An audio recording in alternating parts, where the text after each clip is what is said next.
Hi friends, welcome back to our channel. Friends, మన channel cricket సంబంధించిన ప్రతి చిన్న అప్డేట్ మన ఛానల్లో రెగ్యులర్ వస్తుంటాయి. ఇంకా మన ఛానల్ సబ్స్క్రైబ్ చేసుకోకపోతే ఫ్రెండ్స్ వెంటనే సబ్స్క్రైబ్ చేసుకోండి అండ్ పక్కన బెల్ ని యాక్టివేట్ చేసుకోండి. అండ్ అదే ఇంకా మన వీడియోని లైక్ చెప్తే ఫ్రెండ్స్ వెంటనే లైక్ చేసి మన వీడియోలకి తినలేదు. ఫ్రెండ్స్ తప్పకుండా లైక్ చేయండి. లైక్ చేస్తే మన వీడియో మార్కెట్కి ఫాస్ట్ ఇయర్ ఇచ్చేది.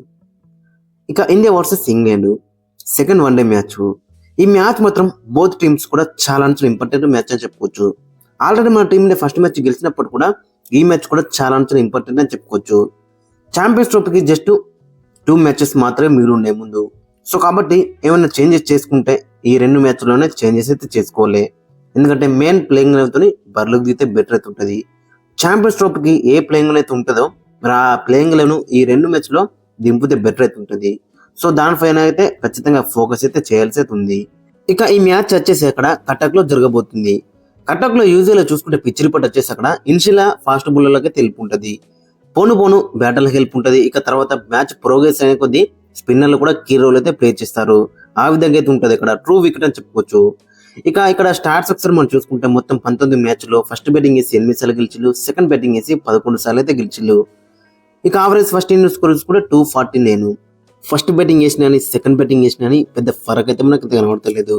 అక్కడ మన టీమ్ ఫస్ట్ బ్యాటింగ్ వేస్తే బెటర్ అయితే ఉంటుంది. ఎందుకంటే మన బ్యాటర్స్ కూడా అందరు కూడా మంచి టైం అయితే దొరుకుతుంది కాబట్టి ఫస్ట్ బ్యాటింగ్ వేస్తే బెటర్ అయితే ఉంటుంది. ఛాంపియన్స్ ట్రోఫీకి ముందు మన బ్యాట్స్మెన్స్ అందరు కూడా ఫ్రీగా ఆడితే బెటర్ అయితే ఉంటుంది. సో కాబట్టి టాస్ గిట్ట గెలిస్తే captain Rohit Sharma first batting తీసుకుంటే బెటర్ అయితే ఉంటుంది. ఇక టీం విశేషకైతే ఫస్ట్ మనం ఇంగ్లాండ్ టీం చూసుకుంటాం. మరి ఇంగ్లాండ్ లాస్ట్ మ్యాచ్ మనం చూసినాగా మరి ఏ విధంగా రాణించలో అప్స్ అండ్ డౌన్స్ అయితే మనకైతే కనబడ్డాయి. అంటే ఒక 10 ఓవర్లు వీళ్ళకు అప్ కనబడ్డది అండ్ 10 ఓవర్లు డౌన్ కనబడ్డది. ఇట్లనే కొనసాగుకుంటూ వెళ్ళింది. But end of the day చూసుకుంటే మన టీంలకే రిజల్ట్ అయితే వచ్చిందని చెప్పుకోవచ్చు. బ్యాటింగ్ లో చూసుకుంటే Phil Salt and Ben Duckett మాత్రం చాలా బెటర్ రాణించారు. మంచి పార్ట్నర్షిప్ అయితే లభించింది. ఇక తర్వాత అయితే దాన్ని కంటిన్యూ చేయలేకపోయారు. ఇక జో రూట్ కొంచెం డిసప్పాయింట్ చేసిండు. హరీ బ్రూక్ టూ మచ్ డిసప్పాయింట్ చేసిండు. ఇక నెంబర్ 5 వచ్చిన కెప్టెన్ జోస్ బట్టర్ మొత్తం దగ్గరుండి 50 రన్ అయితే కొట్టిండు. ఇక తర్వాత నెంబర్ 6 వచ్చిన జాకబ్ బెత్తల్ కూడా 51 అయితే కొట్టిండు. సో ఈ 2 మంచి ఇన్నింగ్స్ తో వీళ్ళకైతే మంచి రెస్పాన్సిబుల్ స్కోర్ అయితే వచ్చిందని చెప్పుకోవచ్చు. 248. వీళ్ళు ఈ మ్యాచ్ లో మెయిన్ గా టార్గెట్ చేసి వచ్చేసి హరీ బ్రూక్ దగ్గర నుంచి రన్స్ రావాలి అండ్ జో రూట్ దగ్గర నుంచి రన్స్ రావాలని అయితే చూస్తారు. ఇక మరోవైపు బౌలింగ్ లో చూసుకుంటే లాస్ట్ మ్యాచ్ మనం చూస్తే అక్కడ ఇనిషియల్ మాత్రం చాలా బెటర్ రాణించలు. తర్వాత కొంచెం అక్కడ డిసప్పాయింట్ చేయాలని చెప్పుకోవచ్చు. అక్కడ జోఫ్రా ఆర్చర్ 1 వికెట్ తీసుకున్నాడు. సాకిబ్ మహమ్మద్ 2 వికెట్లు, ఆదిల్ రషీద్ 2. ఇక జాకబ్ బెత్తల్ దగ్గర కూడా 3 ఓవర్లు కనబడ్డాయి. 1 వికెట్ తీసిండు. బట్ ఓవరాల్ గా చూసుకుంటే పవర్ ప్లే లో మాత్రం చాలా బెటర్ రాణించలు. ఇక తర్వాత అయితే కొంచెం డిసప్పాయింట్ దేశాలని చెప్పుకోవచ్చు. మరి చూడాలి మరి ఈ మ్యాచ్ లో ఏ విధంగా రాణించడం ఇంట్రెస్టింగ్ కనబడుతుంది. ఇక ఫైనల్ లెవెల్ యొక్క ప్లేయింగ్ లైన్ చూసుకుంటే అక్కడ Ben Duckett and Phil Salt opening లో బరిలోకి దిగుతారు. ఇక number 3 Joe Root, 4 Harry Brook, 5 లో జోస్ బట్లర్, 6 లో లైమ్ లివింగ్స్టన్, 7 లో జాకబ్ బెత్తల్, 8 లో అక్కడ మనం చూసుకుంటే బ్రైడెన్ కార్స్, 9 లో ఆదిల్ రషీద్, 10 లో మరి జోఫ్రా ఆర్చర్కి ఏమైనా రెస్ట్ ఇచ్చి మార్కుడు వర్కత్తారని చూడాలి. ఇక 11 లో సాకిబ్ మహమ్మద్ లాస్ట్ మ్యాచ్ లోనే 2 వికెట్లే తీసుకున్నాడు. కొన్ని ఎక్కువ రన్స్ అయితే ఇచ్చిండు. మరి సాకిబ్ మహమ్మద్ ప్లస్ మరి మార్కుడు కూడా తీసుకొచ్చే ఛాన్స్ అయితే నాకు ఎక్కువ కనబడుతుంది. ఇక మరోవైపు మన టీమిండియాలో చూసుకుంటే మన టీమిండియా కూడా చాలా మార్పులు చేసే అవకాశం అయితే మనకు కనిపిస్తుంది. ఇక లాస్ట్ మ్యాచ్ లో 50 కొట్టిన శ్రేయస్ అయ్యర్ ప్లేస్ కూడా మనకి డౌట్ గానే కనబడుతుంది. ఒకవేళ ఇట్లా విరాట్ కోహ్లీ తిరిగి వస్తే మరి ఎవరు ప్లేస్ లో ఆడతారు అనేది మనకి చాలా ఇంట్రెస్టింగ్ కనబడుతుంది. ఎందుకంటే అక్కడ మరి హెడ్ కోచ్ గౌతమ్ గంభీర్కి ఏమో లెఫ్ట్ రైట్ కాంబినేషన్ అయితే కావాలట. బట్ అక్కడ మనం చూసుకుంటే మరి ఎవరు ప్లేస్ వస్తారు అనేది ఇంట్రెస్టింగ్ కనబడుతుంది విరాట్ కోహ్లీ. మరి లాస్ట్ మ్యాచ్ మనం చూసినాగా శ్రేయస్ అయ్యర్ అంటే ఆడకపోవచ్చట. లాస్ట్ మూమెంట్ లో అక్కడ విరాట్ కోహ్లీకి ఆ ఇంజురీ అయితే అయింది. సో కాబట్టి మళ్ళీ అక్కడ శ్రేయస్ అయ్యర్ వైపు వెళ్ళిళ్ళు. బట్ ఇప్పుడు ఈ సెకండ్ మ్యాచ్ లో విరాట్ కోహ్లీ తిరిగి వస్తే మరి ఎవరు ప్లేస్ లో వస్తాడు అనేది మనకి చాలా ఇంట్రెస్టింగ్ కనబడుతుంది. చూడాలి మరి అక్కడ ఫ్రెండ్స్ మరి ఎవరు ప్లేస్ తో వస్తే బెటర్ అయితే ఉంటుంది విరాట్ కోహ్లీ అనేది కింద కామెంట్స్ అయితే మెయిన్ చేయండి.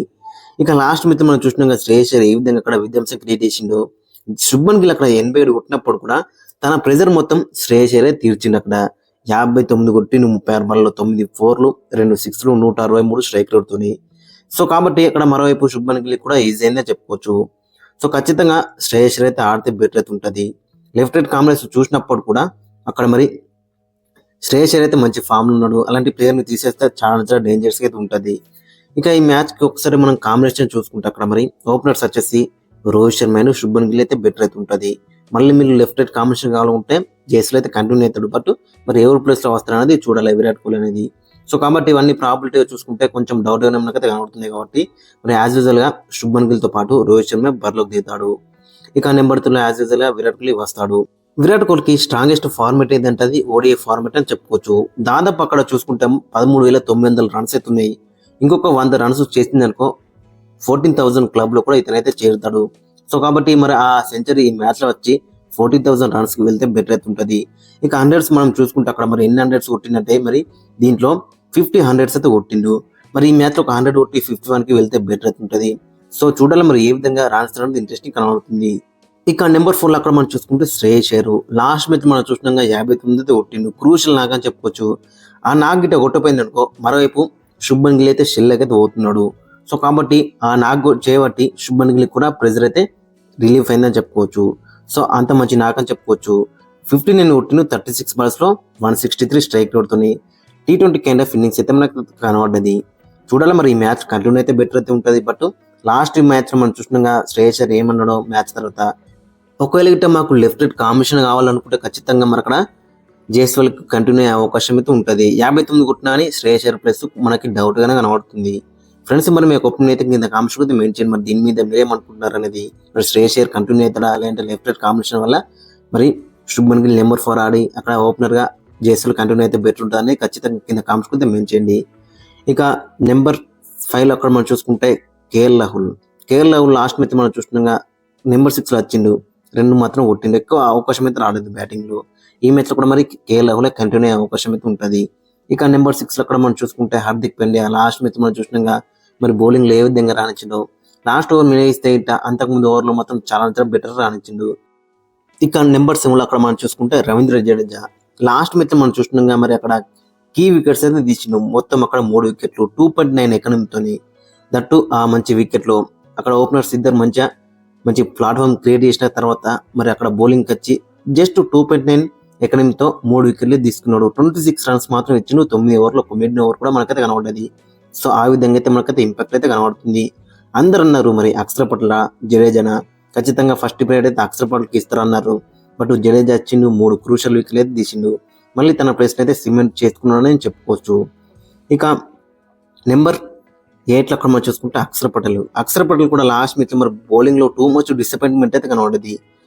ఇక బ్యాటింగ్ లో మరి ప్రమోషన్ దొరికింది 50 అయితే కొట్టిండు. అది కూడా అక్కడ శ్రేయస్ అయ్యర్ అండ్ శుభ్మన్ గిల్ మంచి నాక్ తర్వాత మంచి పార్ట్నర్షిప్ తర్వాత ఈజీ అయితే అయిందని చెప్పుకోవచ్చు. అక్కడ వచ్చి 50 అయితే కొట్టిండు. అతని దగ్గర నుంచి కూడా మంచి నాక్ అయితే కనబడ్డది. ఇక నెంబర్ 9 లో అక్కడ మనం చూసుకుంటే కుల్దీప్ యాదవ్ గతంలో ఉన్నట్టు రిధంలో అయితే మనకైతే కనబడలేదు లాస్ట్ మ్యాచ్ లో. మరి చూడాలి మరి ఈ మ్యాచ్ లో ఏ విధంగా కంబ్యాక్ చేస్తారనేది ఇంట్రెస్టింగ్ కనబడుతుంది. ఇక నెంబర్ 10 లో అక్కడ మనం చూసుకుంటే మొహమ్మద్ షమి లాస్ట్ మ్యాచ్ లో మనం చూసినాక చాలా బెటర్ అయితే బౌలింగ్ అయితే వేసిండు. బట్ కొంచెం పేస్ అనేది కొంచెం ఇంప్రూవ్ చేసుకుంటే బెటర్ అయితే ఉంటుంది. మరి రన్అప్ లో కూడా కొంచెం మనకి స్లోగా కనబడుతున్నాడు. అయినప్పుడు కూడా చాలా బెటర్ రాణించినా కానీ ఇంకా వికెట్స్ అయితే మనం అయితే ఎక్కువ ఎక్స్పెక్ట్ చేస్తున్నాం. మరి చూడాలి మరి ఈ మ్యాచ్ లో ఏ విధంగా రాణిస్తున్నది ఇంట్రెస్టింగ్ కనబడుతుంది. ఇక నెంబర్ 11 లో అక్కడ మనం చూసుకుంటే హర్షదీప్ సింగ్ ఏమైనా ఛాన్స్ ఇస్తారనేది కూడా చూడాలి. ఎందుకంటే హర్షదీప్ సింగ్ ఖచ్చితంగా ప్లేయింగ్ లెవెల్ లో ఉండాల్సిన ప్లేయరే. ఛాంపియన్స్ ట్రోఫీ లో కూడా ఇతనైతే ఖచ్చితంగా ఉండాల్సిన ప్లేయరే. Left arm pacer, power play లో వికెట్ తీస్తాడు, బోత్ సైడ్ స్వింగ్ అయితే చేస్తాడు. లాస్ట్ మ్యాచ్ లో మనం చూస్తున్నాం మరి మొహమ్మద్ షమి చాలా బెటర్ గా రాణించిండు ఒక ఎండ్. బట్ మిగతా ఎండ్ మాత్రం హర్షిత్ రాణా 2 మినిట్ రన్స్ అయితే లీక్ చేసిండు. సో కాబట్టి మరి అక్కడ హర్షదీప్ సింగ్ ఏమైనా ఛాన్స్ ఇస్తారనేది చూడాలి in place of Harshit Rana. ఇక ఫైనల్ గా ప్లేయింగ్ లో అక్కడ మనం చూసుకుంటే రోహిత్ శర్మ అండ్ శుభ్మన్ గిల్ ఓపెనింగ్ లో బర్లకు దిగుతారు. ఇక నెంబర్ 3 లో విరాట్ కోహ్లీ, 4 లో శ్రేయస్ అయ్యర్, 5 లో కేఎల్ రాహుల్, 6 లో హార్దిక్ పాండ్యా, 7 లో రవీంద్ర జడేజా, 8 లో అక్షర్ పటేల్, 9 లో కుల్దీప్ యాదవ్, 10 లో మొహమ్మద్ షమి, 11 లో హర్షిత్ రాణా, హర్షదీప్ సింగ్. సో ఈ విధంగా అయితే ఉంటే ఛాన్స్ అయితే మనకు కనబడుతుంది. అక్కడ కాంబినేషన్ అనేది సెకండ్ మ్యాచ్ కి ఆల్మోస్ట్ ఇదే 11 తోనే వెళ్తే బెటర్ అయితే ఉంటుంది. చూడాలి మరి ఇంకేమైనా ఎక్స్పెరిమెంట్ చేస్తారని చూడలే. బట్ ఛాంపియన్స్ ట్రోఫీకి ముందు 2 మ్యాచ్లు మాత్రం ఉన్నాయి కాబట్టి మరి ఛాంపియన్స్ ట్రోఫీలో ఏ అయితే మెయిన్ ప్లేయింగ్ తో వెళ్తారో ఆ మెయిన్ ప్లేయింగ్ 11 ఈ 2 మ్యాచ్ లో దింపితే బెటర్ అయితే ఉంటుంది. ఫ్రెండ్స్ మరి మీ యొక్క ఒపీనియన్ అయితే కింద కామెంట్స్ కింద మెన్షన్ చేయండి. మరి ఈ సెకండ్ మ్యాచ్ కి ఎవరెవరు ఆడితే బెటర్ ఉంటుంది అనేది. మరి మీ యొక్క ప్లేయింగ్ 11 అయితే ఖచ్చితంగా కింద కామెంట్స్ కింద మెన్షన్ చేయండి.